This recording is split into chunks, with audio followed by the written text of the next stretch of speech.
Hey, good morning, everybody. How's it going? So this is a Jugbow dog training collar, and this was gifted to me in exchange for this video, and this is a sponsored video.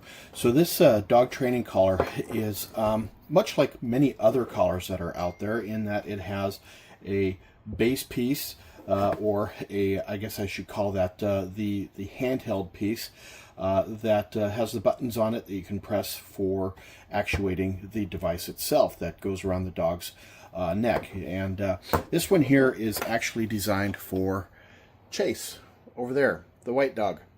Chase is a good dog, but he's discovered his voice, and he is not afraid to use his voice. And so there are times when we have to utilize this bark collar to help him remember that barking all the time is not necessarily a good thing.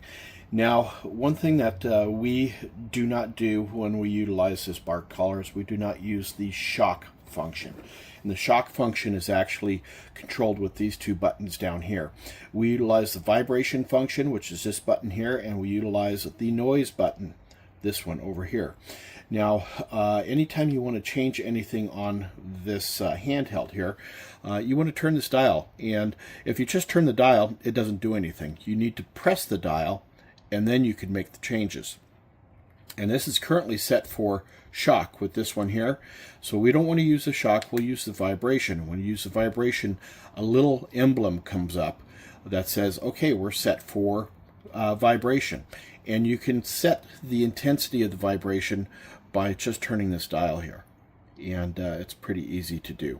And it goes all the way up to 12, 13, 14, 15, 16 on the intensity of the vibration, and the sound itself goes up to 7, 8. There we go.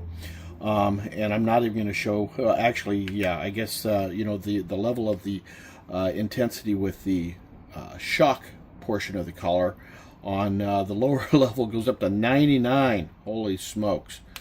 And it certainly will leave an impression on your dog. So again, we don't use the shock portion of the collar. We just use the vibration and the noise portion. Now, as far as the collar itself goes, there's an on-off button right here. And you can see these 4 lights right here. Those indicate the battery level on the product itself. It looks like this probably needs a charge. So charging it, there's these 2 little holes on the bottom here that your charger goes into. It just charges a standard USB, but it's a specialized charging port that goes onto this one here. This one here charges with a standard USB-C. So this is the charging cord that you use for the device itself, and it's magnetized and it just clicks into place there. You need to make sure that you put it in the right way. Actually, it looks like this one here is not polarized, so you can put it in either way, it doesn't matter. And it's got a nice strong magnet to it. You really got to yank to pull this thing out of there. And so I'm going to put this thing on the charger here. Chase hasn't done anything wrong today, so I'm not going to put this on him. I'm not going to punish him for something that he hasn't done. But I am going to charge this up because it does need a charge. So, and again, it just plugs in with a standard USB. There you have it, guys.